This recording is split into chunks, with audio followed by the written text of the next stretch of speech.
Oi, turma, tudo bem com vocês? Vamos conversar hoje um pouco mais sobre antropologia e sociologia jurídica. Na verdade, nessa parte da disciplina nós vamos focar um pouquinho mais na sociologia jurídica, né, tendo em vista que a gente já viu os principais conceitos relacionados à antropologia que nos interessam aqui no direito. E na aula de hoje, então, separei como tema principal para vocês uma contextualização, conceitos e algumas premissas relacionadas à sociologia e sua interface com o direito, né, na chamada sociologia jurídica ou sociologia do direito, como nós vamos perceber que é possível fazer essa análise, ok? Primeiramente, aqui a trilha da nossa aula, nós vamos primeiro fazer essa questão da contextualização histórica, de quando que se começou a pensar no estudo da sociologia. Depois vamos falar um pouco sobre o direito, que vocês já estão carecas de saber, mas a gente precisa fazer esse recorte contextual. Depois vamos falar de sociologia, em seguida sociologia jurídica, direito como discurso, e a questão da relação existente entre direito e poder. Então, é bastante conteúdo para essa aula de hoje. É um tema bastante complexo, eu diria para vocês, né? É até um grande desafio a gente falar de tudo isso numa aula, tá? Mas como é uma disciplina para que vocês tenham ideia, para que vocês tenham noção, e de repente, quem quiser se aprofundar nesses estudos, vai encontrar na disciplina alguns caminhos, né, os autores importantes para ler, quais são as abordagens existentes e etc. Então a ideia é fazer mesmo um voo panorâmico para que vocês se situem dentro desses temas no que se refere à nossa disciplina, ok? Então, primeiramente, para a gente falar dessa contextualização histórica, né, eu acredito que é importante trazer os fenômenos que influenciaram na origem do que a gente entende como sociologia, tá?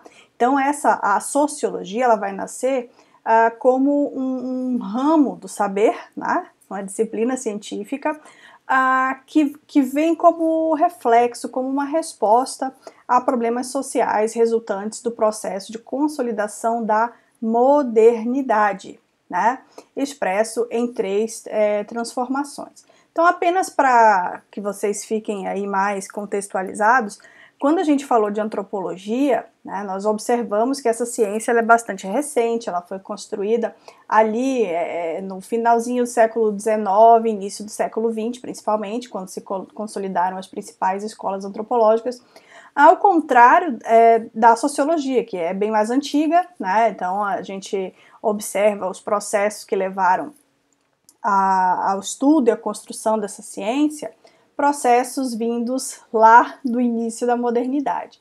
Então, para quem não lembra, quando que começa a modernidade? Com o fim da Idade Média, nesse período de transição entre a Idade Média e a Idade Moderna, onde novos valores são adquiridos pela sociedade, né? Nós temos aí como marco histórico bastante importante, fundamental, essencial para a gente entender esse período, a ascensão de um novo modelo de produção e de consumo, que é o capitalismo, né? Então, por isso que, se vocês observarem aí no número 1, esse, na verdade, isso que eu pus aqui, é uma citação de um livro do Silva. Eu vou deixar esse livro anexo a essa aula para quem quiser ler mais sobre o tema, tá?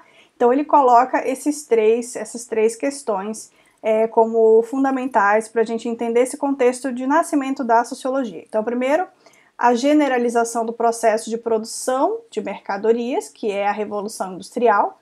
Então, para quem lembra, a Revolução Industrial é aquele período em que as novas tecnologias surgem e mudam a forma da humanidade de produzir, né? Então, antes da Revolução Industrial, você tinha ali a manufatura, né? Coisas feitas sempre à mão, artesanalmente, e aí você passa a vigência, então, da maquinofatura, da produção em massa, em grande escala, que muda a nossa forma de consumir os recursos do planeta completamente, né? E até hoje é assim. Então, inaugura o que nós chamamos de sociedade industrial.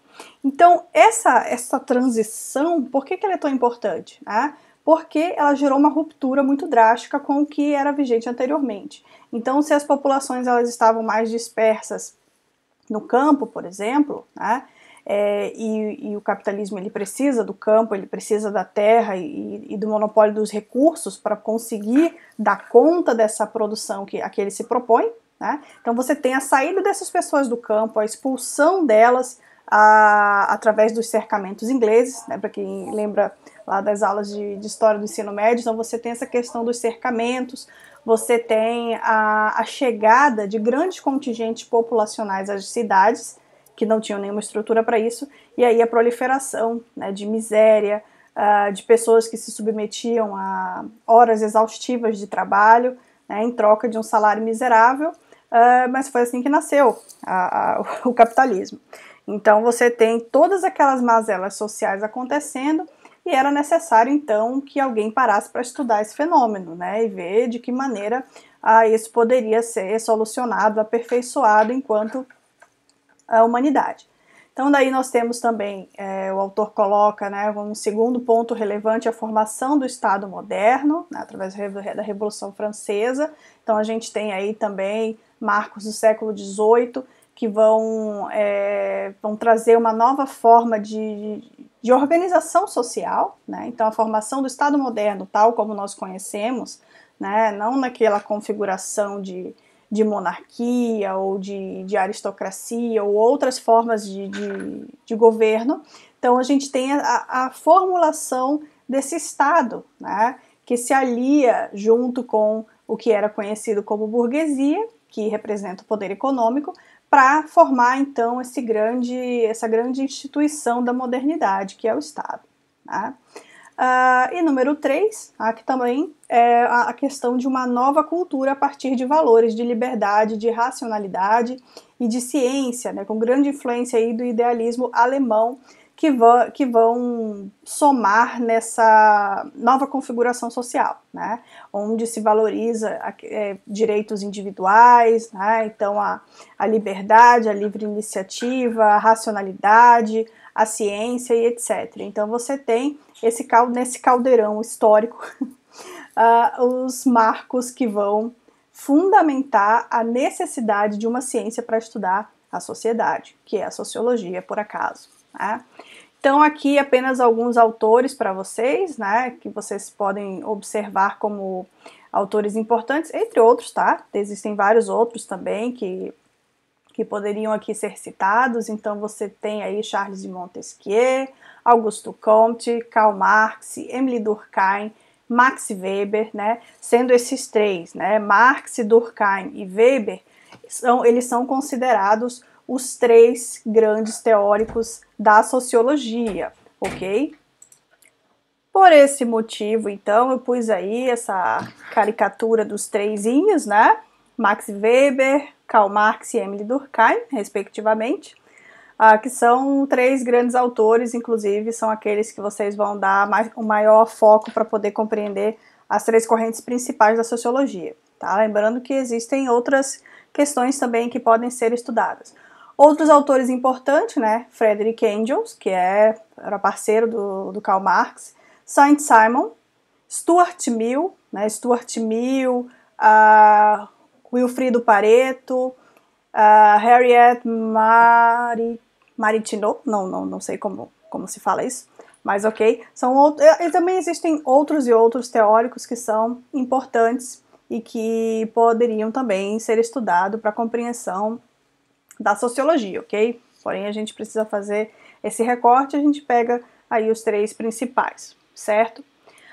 Bom, gente, feita essa contextualização, eu acho importante que a gente faça uma breve análise de algumas categorias, tá? É difícil, eu sempre digo que é muito difícil a gente definir as coisas, né? Porque existem várias formas de definição e aqui nessa disciplina não vai ser diferente. Então, por exemplo, o direito, você tem diversas formas de definir. Aqui, por exemplo, se a gente pega uma definição do Kelsen, né, nós vamos perceber que o direito é um conjunto de regras que compõem o sistema que forma a ordem da conduta humana, né, esclarecendo, porém, que não são somente as condutas humanas tuteladas pelo direito, né, mas todas aquelas situações que vão afetar o ser humano, assim como os eventos naturais também, tá? Então, uma outra questão que ele coloca é a da regulação da conduta humana como motivação, tá? Para que os indivíduos se abstenham ou executem atos nocivos ou úteis, tá? A uma determinada sociedade.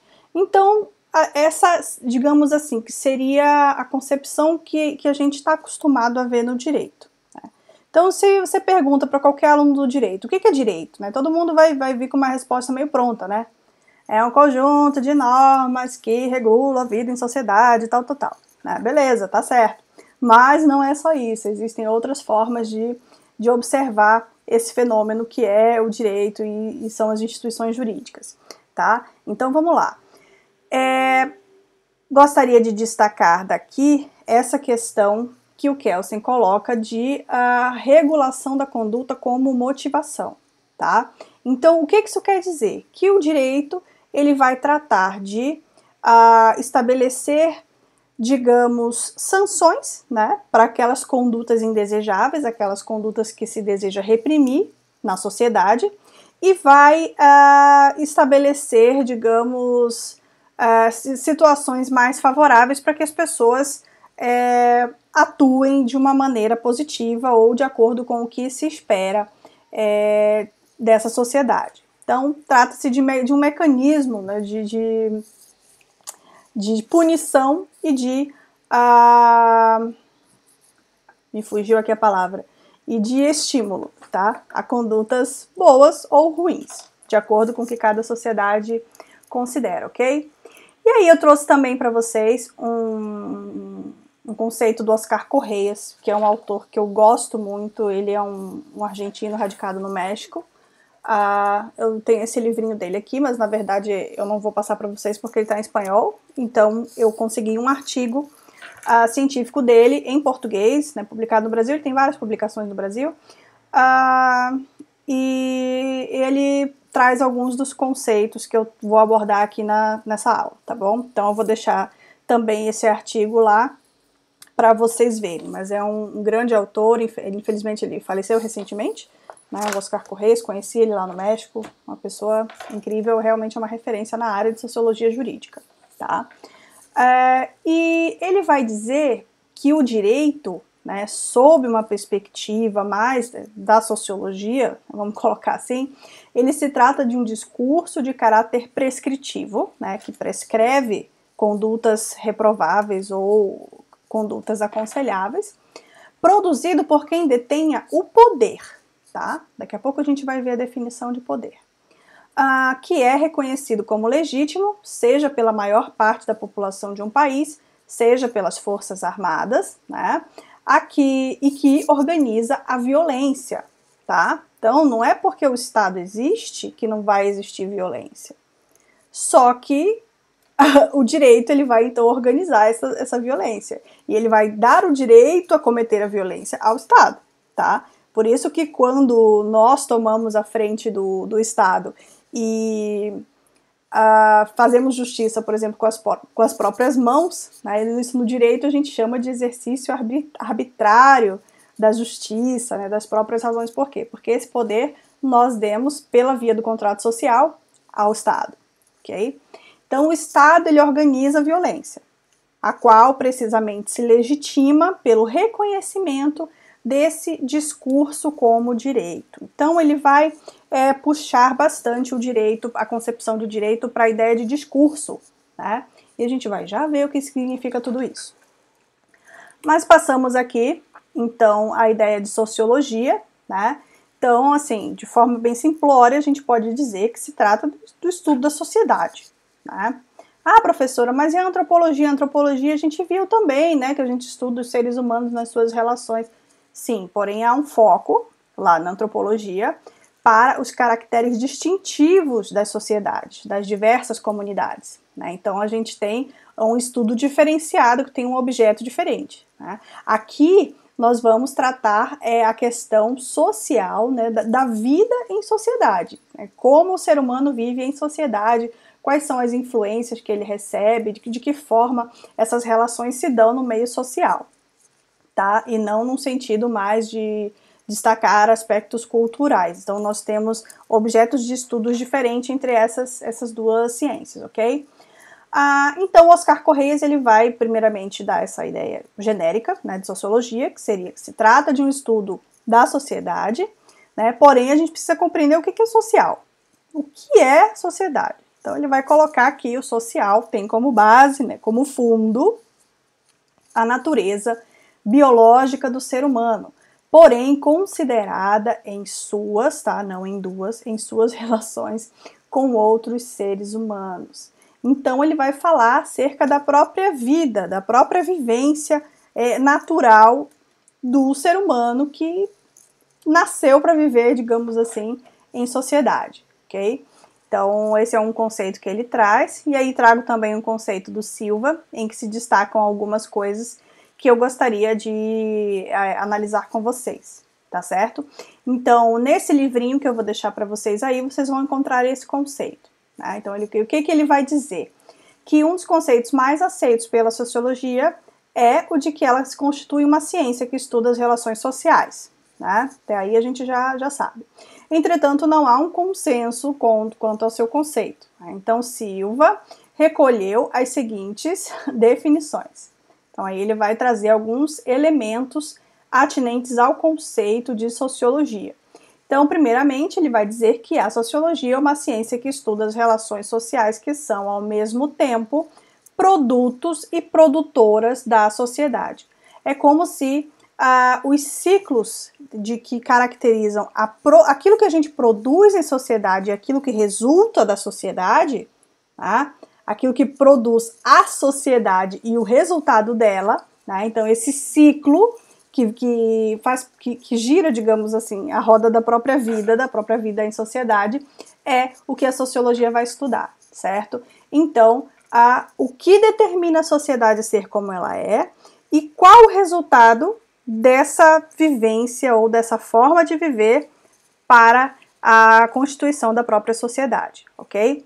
Em segundo momento, ele vai dizer que é um conjunto de conceitos, de métodos e de técnicas de investigação produzidos para explicar os elementos potencializadores da vida social, tá? Então aqui ele está tratando mais no sentido de ciência, né? Um conjunto de métodos, de conceitos, de técnicas para explicar as dinâmicas que acontecem dentro da sociedade e que impulsionam o comportamento do ser humano dentro dessas sociedades, ok? Ele vai dizer também que é o estudo sistemático da realidade social do homem ou do ser humano, né, como eu gosto de chamar. Vai dizer que é o estudo das mediações produtoras, dos potenciais, das práticas, né? Então as práticas humanas, aquilo que pode vir a acontecer, também são questões estudadas pela sociologia. Né? Então, se uma sociedade, nós buscamos que essa sociedade produza mais, produza melhor, seja lá em que sentido de produção for, né? O que falta para que isso aconteça? Então, isso também é um objeto de estudo da sociologia. Ele também vai colocar que é uma construção teórica, resultado do esforço de compreender a sociedade em sua realidade objetiva e subjetiva, ok? Então, há um esforço para compreender por que as sociedades são como são, seja do ponto de vista descritivo, né, dizer como é, e subjetivo, para fazer algum juízo de valor e, com isso, buscar a melhoria de uma determinada sociedade. Vamos colocar dessa forma, tá? Fica em termos mais simples. Ele também coloca que é o estudo das formas como o ser humano passa de um resultado da estrutura estruturada para uma estrutura estruturante, tá? E aqui tem uma questão bastante interessante da sociologia, que vai refletir lá na sociologia jurídica, que é o quê? É como que o ser humano ele se observa da forma como ele está, né? Como ele nasceu, como aquela sociedade se coloca e o que ele vai fazer para modificar aquelas estruturas conforme a sua necessidade, ok? Isso é bastante importante quando a gente fala em lutas sociais dentro do direito.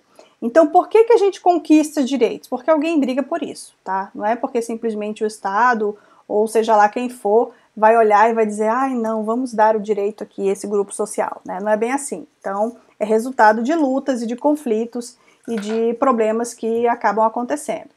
Então, a gente tem uma estrutura estruturada e nós passamos a uma estrutura estruturante, que é a modificação da estrutura que já existe, tá?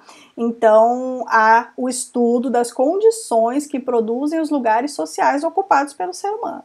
Então, esses lugares, como eles vão ser postados ao longo da história, né? Através desse embate, desses conflitos, dos problemas entre os determinados grupos sociais, ok? Ele também vai colocar que é o estudo, né, de como o ser humano entende a sociedade, como ele a aceita, a legitima ou a transforma, tá? Então, vocês podem observar aí que é bastante coisa que se estuda na sociologia.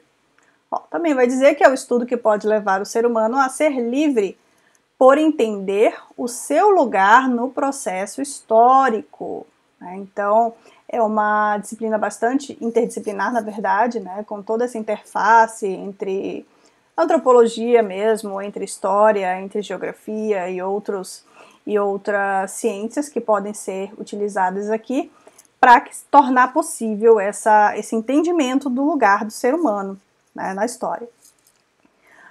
É o estudo da própria vontade do ser humano em se conhecer, né, e conhecer a sua sociedade, a sociedade em que vive, e é o estudo das razões que impulsionam o mundo prático e o resultado dessas ações, né? Então, é bastante coisa aí que a gente observa, e eu gostaria, então, que vocês buscassem internalizar alguns desses princípios, pelo menos, para entendê-los e pensar qual é o papel do direito na efetivação do que se estuda na sociologia, tá? Tem tudo a ver. Por isso que eu disse lá no início que é uma matéria muito importante, que muita gente não dá valor, mas que é necessária para que a gente pense um direito realmente justo, né, livre, solidário, como a gente busca, ok? E aí, então, ele traz um conceito, digamos, mais enxuto, que eu trouxe aqui para vocês, em que ele diz que a sociologia é uma ciência dedicada a compreender as interações, as ligações ou as teias que conectam os indivíduos entre si, os indivíduos aos grupos, os grupos entre si e estes com toda a sociedade. Esta rede produz potenciais orientadores de sociabilidades e identifica as sociedades. Assim, o todo está na parte e a parte está no todo, ou seja, os indivíduos são produtos e produtores da sociedade. Os outros estão contidos no eu. E o eu é multideterminado pela família, pela natureza e pela cultura, que é socialmente diversa. Gente, tudo a ver sociologia com antropologia. Por isso até que eu acho que colocaram essas duas áreas de saber juntas aqui nessa disciplina, né? Porque a questão da diversidade é algo que aparece de forma muito latente, no sentido de nos fazer compreender que isso faz parte das sociedades e que faz parte do direito olhar para essas sociedades e compreender todas as suas complexidades, né? Uma das coisas que o estudo faz com a gente é desmistificar a ideia de que o mundo é muito simples, né? E que às vezes as pessoas, eu já ouvi muito isso, o mundo é simples, as pessoas que complicam. Não é, gente, o mundo é complicado mesmo, tá? As pessoas são diferentes, as pessoas pensam diferentes, e onde há pluralidade de ideias, não há lugar para simplismo, tá? Por isso que eu sempre digo, né, antes de dar opinião sobre algum assunto, a gente precisa pensar algumas vezes com os nossos botões para saber se aquilo realmente eu posso dizer que aquilo é válido para todos ou se é apenas a minha opinião, né, que não tem, digamos, um valor tão relevante assim diante do mundo inteiro. Certo, galera? Então, esse é o conceito do Silva. Vocês podem encontrar no livrinho também que eu vou deixar para vocês aí no nosso material, ok? E aí nós temos também o conceito aqui de sociologia jurídica, e aí eu trouxe o conceito do nosso querido Oscar Correias. Eu gosto dele, gente, ele é muito fofo. Em que ele vai dizer que é uma disciplina científica que busca explicar as causas e os efeitos do direito. Ó, causas e efeitos. Então, o que vai causar o direito? Vocês já pararam para pensar nisso? O que nos leva a fazer determinadas legislações? Né? E quais são os efeitos dessas legislações frente às sociedades humanas? Então, o estudo dessa via dupla, dessa sociologia, né, voltada à questão das legislações, né, o estudo desse ciclo de produção e resultado é o objeto, então, da sociologia jurídica. Okay? Então, ele também vai colocar que é um conjunto de enunciados que pretendem descrever plausivelmente, ou seja, pretendem ser verdade, quanto aos tanto os fenômenos que podem ser vistos como causadores ou determinantes de como são as normas jurídicas, quanto, né, os fenômenos que podem ser vistos como efeito delas. Então, ele basicamente repetiu o que está ali, né, que busca explicar as causas e os efeitos do direito na sociedade, ok? E aí, então, a sociologia jurídica ela vai ter algumas premissas, né? Essa citação do Kelsen também foi trazida, acho que no livro dele, se eu não estou enganada, ou se foi no do Silva, mas vocês podem dar uma olhada no material que eu deixei, né? Em que se coloca assim, ó, que quando as pessoas seguem aquilo que lhes foi ensinado a provar, né? Disse que temos uma ordem social. Então, a gente busca a ordem social. Gente, isso é quase uma utopia, como pensar em meio ambiente ecologicamente equilibrado quando o ser humano está no ambiente. Então, o ser humano está no ambiente, não existe equilíbrio. Né? Existem vários estudos que dão conta de dizer isso. Mas a gente tem aquela utopia, né? Então, a gente tem essa busca pela ordem social. Porém, essa ordem social ela nunca é possível de pleno, né? Por quê? Porque nem sempre todo mundo vai concordar com aquilo que se lhe coloca como a verdade, né? Ou o modelo, ou o que precisa ser seguido. Então, ele vai colocar assim, ó, a disciplina de uma sociedade repousa na rede de papéis de acordo com a qual cada pessoa aceita certos deveres em relação aos demais e exige, por sua vez, certos direitos. Quanto mais se motiva condutas recíprocas de indivíduos, quanto mais se fizer com que eles se abstenham de certos atos que por alguma razão são considerados nocivos à sociedade e se fizer com que executem outros que por alguma razão são considerados úteis à sociedade, mais civilizados somos e mais ordem teremos, né? Isso é uma ideia que o Kelsen traz, tá? Mas que a gente sabe que isso não existe. Quando isso é buscado a ferro e fogo, o que nós temos? Nós temos, tipo, a busca pela raça perfeita lá no nazismo, né?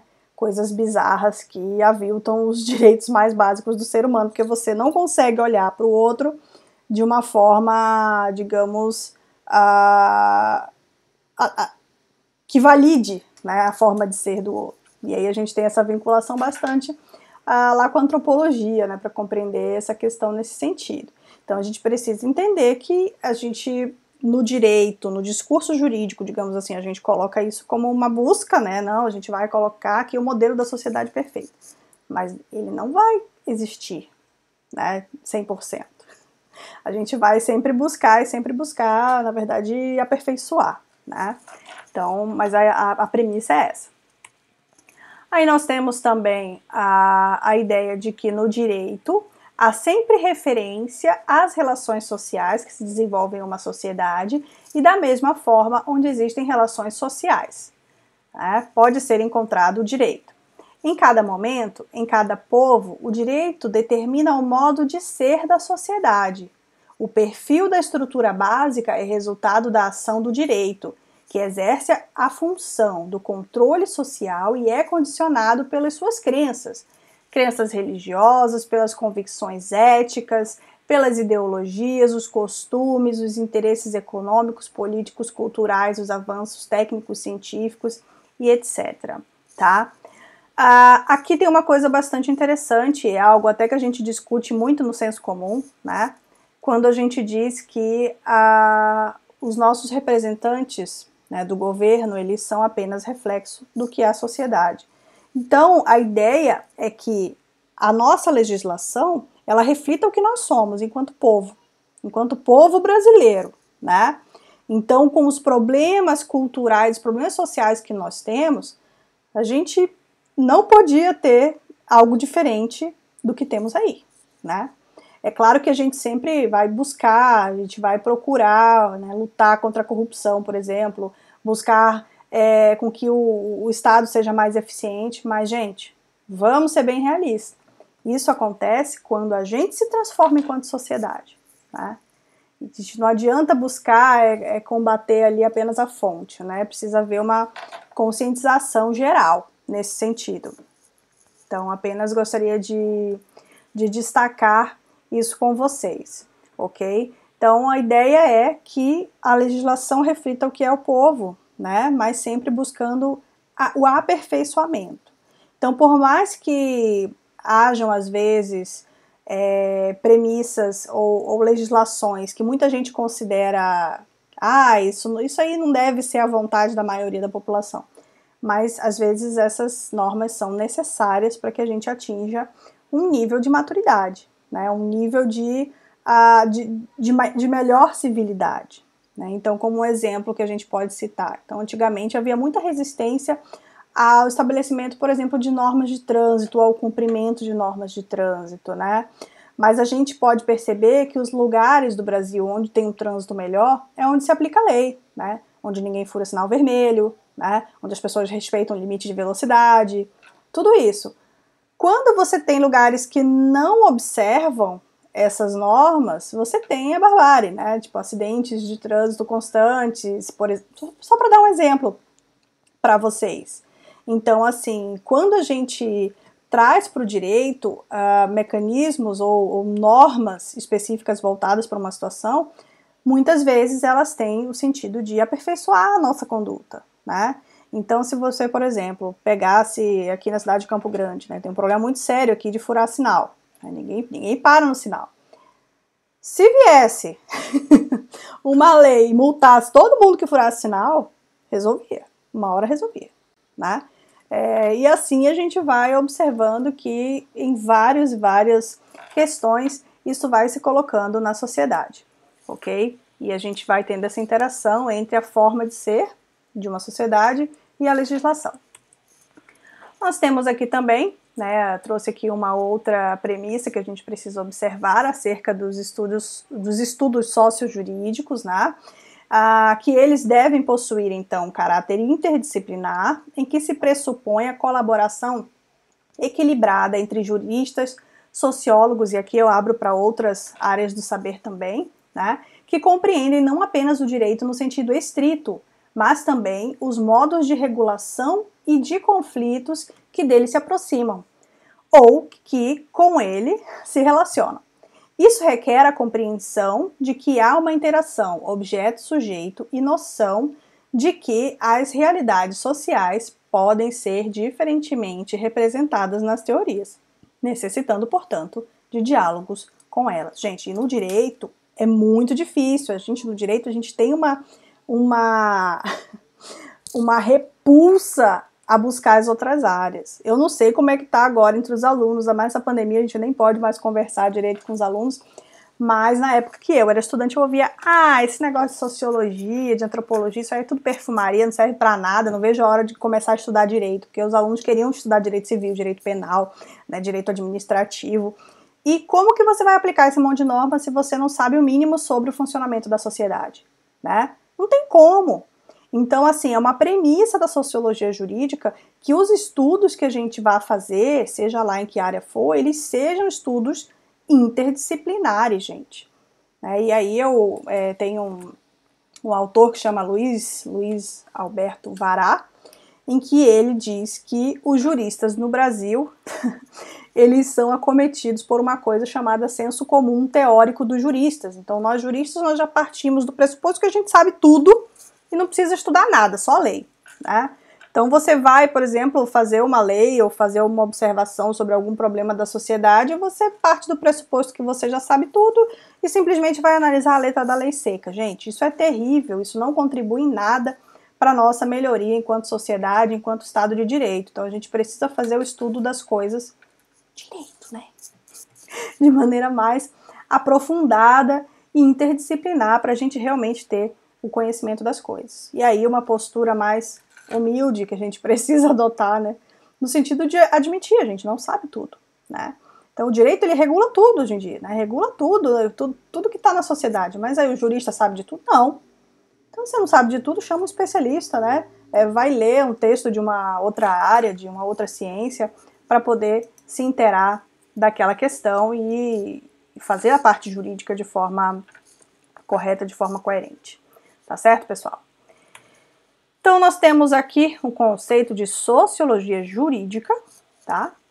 Vai dizer que é um ramo especializado da sociologia que busca compreender as expressões das relações sociais presentes na organização normativa da sociedade, ou seja, estuda as realidades sociais no entorno da ordem jurídica, estuda as relações sociais efetivamente registradas, concretizadas na sociedade e estuda as aproximações e os distanciamentos entre a regulação e as vivências sociais. Então a gente sabe que no direito ainda há muitas situações de leis que não são observadas, por exemplo, né, que não têm efetividade.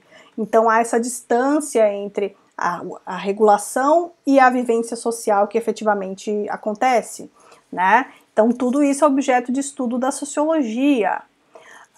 Nós temos aí também, né, como parte do conceito da sociologia, um lugar e um papel que o direito exerce, né, na sociedade, que precisa ser observado. Então, que é o quê? O papel de regular, ou o papel de atender a setores sociais específicos, de promover justiça, de promover pacificação social, né, de promover o tratamento desigual na medida das desigualdades para que as pessoas tendam a realizar esse equilíbrio, né, e caminhar em direção a uma sociedade igualitária, né, justa, equitativa, que é diferente de tratar todo mundo igual, no sentido assim, literal da coisa. Também se coloca que as possíveis respostas que a sociedade fornece aos sistemas regulatórios são estudos também, né? Então as respostas da sociedade, ou seja, como a sociedade vai se comportar diante de uma legislação específica, né? A cultura jurídica dos agentes sociais e dos cidadãos da sociedade civil, né? De que maneira a sociedade civil ela se posta diante das normas, né? O estudo das estruturas regulatórias, das ações, a força das regras, a legitimidade dessas regras, isso também são pontos estudados na sociologia jurídica, né? Os processos de construção das leis, né? Quais os interesses que estão em jogo numa construção normativa de algum tema específico, os espaços estruturais que estão em jogo, né, na discussão jurídica, né, quais são as grandes instituições sociais afetadas, as estruturas utilizadas para garantir o acesso ao mundo jurídico e à justiça, né, a discussão dessas estruturas também pode ser objeto da sociologia jurídica, as relações sociais entre os sujeitos de direito, entre os diferentes sujeitos de direito, os impactos sociais da ação do jurídico, né, aquilo que se produz no mundo jurídico, como isso impacta a sociedade. Então, é um nicho, assim, gigantesco de temas a serem trabalhados. E sempre lembrem de forma interdisciplinar, ok? Aí nós temos também a ideia de direito como discurso, né? Então, primeiramente, trouxe para vocês aqui que isso é uma questão bastante estudada na sociologia. E no texto que eu deixei para vocês do Oscar Correias, em português, ele também vai abordar a esse respeito. Então, eu trouxe para vocês aqui apenas uma definição inicial, que é do dicionário online mesmo, bem simples, para que a gente entenda o que é o discurso, né? Então, Primeiramente, a gente encontra, né, que essa ideia, a exposição de ideias proferidas em público, né, feita de improviso ou antecipadamente escrita com esse propósito, oração fala, não é bem isso que a gente quer enfocar. O que a gente quer enfocar? Ó, conjunto, vou até pular essa outra parte aqui, conjunto de sentenças e enunciados que demonstram o modo comportamental ou as ações particulares de um grupo, ideologia ou assunto e etc. Exemplo, discurso religioso, né? Então, aquele conjunto de sentenças, de enunciados, de pressupostos, eles vão caracterizar um discurso, né? Assim como nós temos o discurso capitalista, o discurso socialista, o discurso religioso, o discurso cristão, o discurso ateu, né? Você tem um monte de discursos, ok? E aí eu trouxe para vocês aqui, né, como exemplos, né, do que seria discurso no direito, que são questões trazidas pelo Oscar Correias. Ele vai colocar aqui o direito como conjunto de normas produzidas pelo Estado, né, cabendo ao profissional do direito ser seu funcionário ou operador. Então esse é o primeiro discurso voltado ao direito, né, que é aquele direito, aquele discurso de que não, as normas estão aí e eu, enquanto profissional do direito, eu sou apenas um funcionário ou uma operadora, aquela pessoa que ajusta lá o parafuso da máquina jurídica. E o outro discurso que a gente poderia contrapor com relação a isso, e que envolve o direito, é a visão do direito como uma ferramenta de justiça social, né? Então, eu não posso aplicar o direito apenas como a letra fria da lei.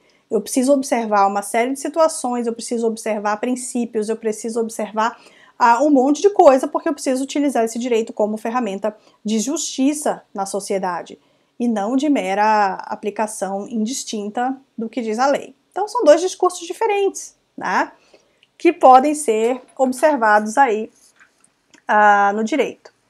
E aí o Oscar Correias, gente, ele vai falar um pouco sobre esse direito como discurso, né? Primeiro, trazendo essa ideia de direito como parte do fenômeno do poder. E aí eu coloquei ali no cantinho, aqui no cantinho, lá em cima, o conceito. A pessoa fala às vezes e não acompanha, a boca não acompanha a cabeça. O conceito de discurso do Weber, tá? Então ele coloca assim, ó, o que é o poder? Conceito de discurso não, conceito de poder. É a probabilidade de impor a própria vontade dentro de uma relação social, ainda que contra toda resistência e qualquer que seja o fundamento dessa probabilidade. Então existe um outro conceito também que eu gosto, mas eu não lembro quem é o autor, que ele diz que o poder é a probabilidade de encontrar cumprimento a um mandato. Então, a pessoa manda e se ela for, né, a pessoa, digamos, a pessoa ou instituição, manda, e se ela tiver a possibilidade de ver cumprido aquele mando, né, ela tem então o poder.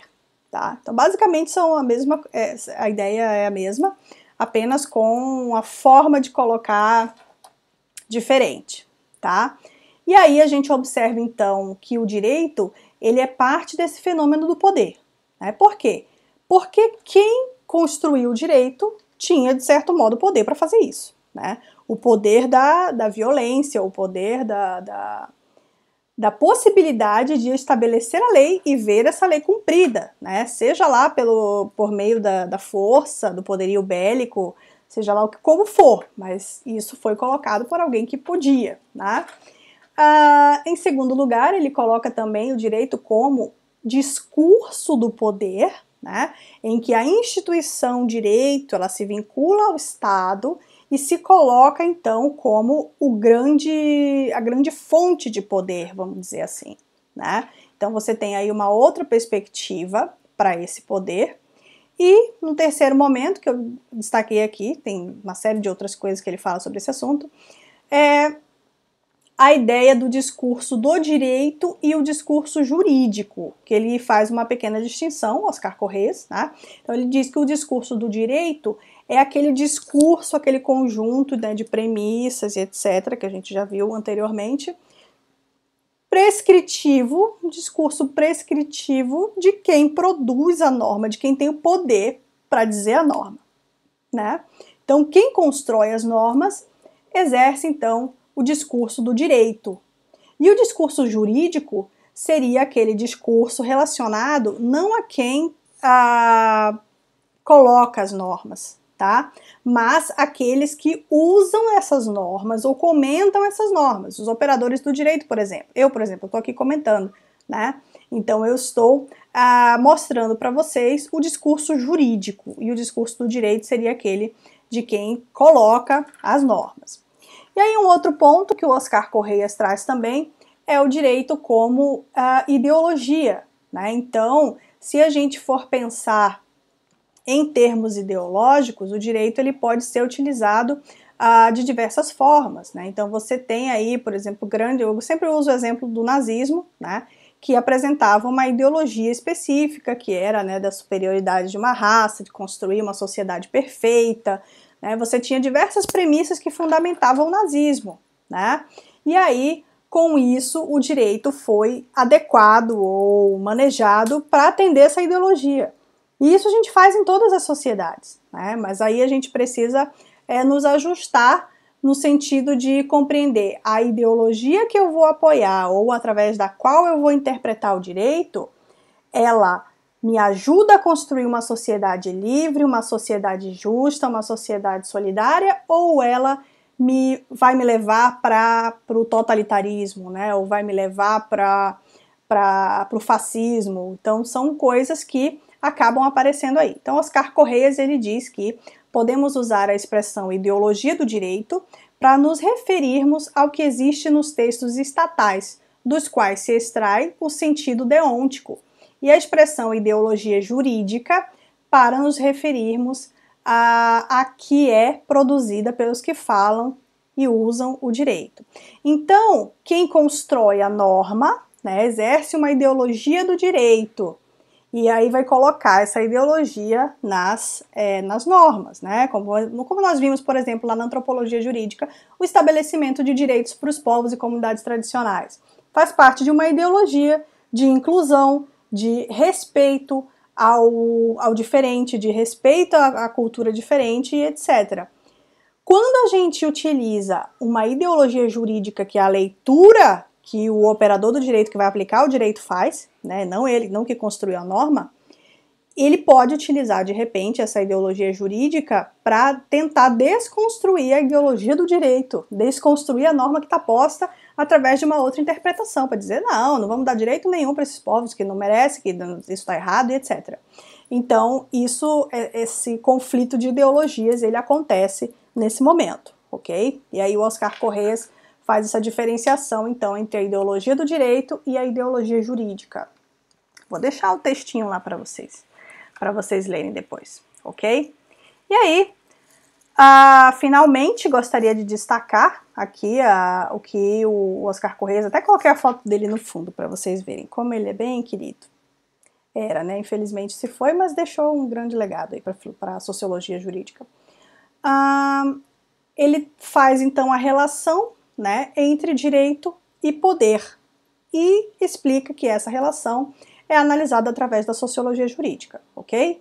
Então, ele vai colocar que o direito, né, dentro dessa relação entre direito e poder, nós podemos observar funções do direito, né, que vão aí desde a pacificação social ou tornar possível a vida em sociedade até a concepções mais atuais, né, como trazer equilíbrio, digamos, aos diversos grupos sociais, garantir os direitos desses grupos sociais minoritários também, etc. Ele vai destacar que essa relação entre direito e poder, ela promove condutas, né, e aí essa promoção de condutas a gente pode entender tanto no sentido do estímulo a condutas consideradas positivas, quanto do sancionamento de condutas consideradas negativas, tá?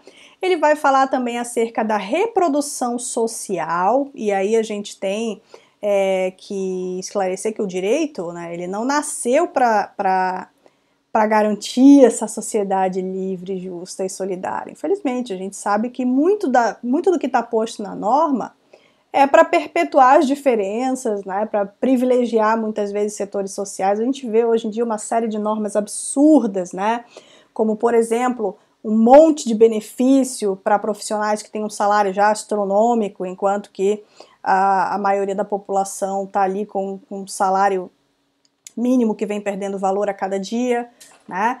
E aí o direito ele também é utilizado nesse sentido de perpetuação do poder, né?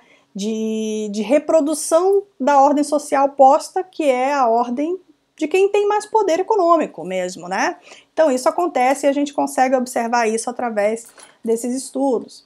Então nós observamos que também é possível encontrar objetivos políticos de governo, claro, né? Então cada grupo político vai puxar a brasa para sua sardinha, interpretar as normas de acordo com o que é interesse para manter o seu poder naquele momento, tá? Então a gente observa isso também, infelizmente. Nós observamos também essa relação entre direito e poder para racionalizar a sociedade, aí é um outro aspecto interessante, como eu comentei com vocês, a existência de normas para tentar fazer as pessoas pensarem acerca dos temas, por exemplo, né, que é importante não furar o sinal, né, não passar o sinal vermelho, que é importante respeitar as pessoas, que é importante não ofender, não fazer xingamentos, não ser racista na internet e coisas do gênero, né? O direito ele também é utilizado, se utiliza do poder nesse sentido, para promover essa racionalização da sociedade e, por consequência, a transformação social, né? Então, se a gente for pensar, as gerações atuais, em muito elas já foram modificadas com relação às gerações mais antigas, né? Um grande exemplo é a questão ambiental. Então, nós temos leis ambientais, nós temos uma conscientização que vem sendo feita através para as novas gerações que já pensam bastante diferente, né? Então a gente tem essa dinâmica social aí bastante promovida também por conta das normas, com a ajuda das normas. Nós temos também a organização do poder e da violência, como eu já citei para vocês, que isso é uma face bastante visível do direito, né, e do poder, dessa relação entre direito e poder. E a própria produção do poder. Então você vê que se mesclam coisas benéficas à sociedade e outros desafios, né? Então, por exemplo, a racionalização da sociedade em busca de uma forma de vida melhor é algo positivo, né? Mas a reprodução social, a reprodução das desigualdades é algo negativo e a gente vai mergulhando então nesse caldeirão de complexidades para tentar entender a nossa sociedade e a forma como o direito pode atuar para o nosso aperfeiçoamento, né, enquanto seres humanos, enquanto sociedades mesmo, ok? E nós temos também, a produção do poder, já comentei, que o direito pode ser usado para produzir poderes, e isso é bastante, a gente precisa ter bastante cuidado quando isso for acontecer. Ok, pessoal? Bom, espero que vocês tenham gostado da aula. Desde já, bons estudos para vocês. Espero que todo mundo aproveite o material que eu vou deixar e faça, então, bom proveito para a nossa disciplina. Tá certo? Um grande abraço. Tchau, tchau.